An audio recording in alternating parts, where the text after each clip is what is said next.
दोस्तों नमस्कार, एक बार फिर से एक नए वीडियो में आप सभी का स्वागत है।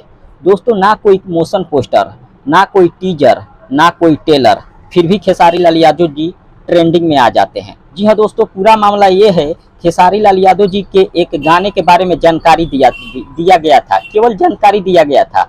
मोशन पोस्टर भी नहीं था, ना ही टेलर था, ना ही टीजर था।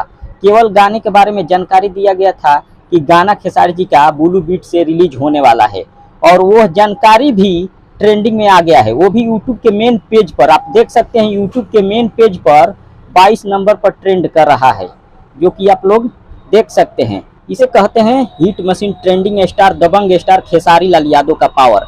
भले ही लोग खेसारी लाल यादव को बदनाम करते हैं, चाहे कितना भी बदनाम कर ले, लेकिन खेसारी लाल यादव को कोई झुका नहीं सकता है, ना ही खेसारी लाल यादव को कोई दबा सकता है। भोजपुरी इंडस्ट्री में नंबर 1 थे, नंबर 1 रहेंगे, क्योंकि उनका एक बोली भी यूट्यूब पर डाल दिया जाता है तो ट्रेंडिंग में चला जाता है। इस वीडियो को देखकर आप अंदाजा लगा सकते हैं, केवल गाने के बारे में जानकारी दिया गया था, वो भी ट्रेंडिंग में आ गया। फिलहाल आपका क्या राय है, कमेंट करके जरूर बताइएगा। मिलते हैं अगले वीडियो में, धन्यवाद।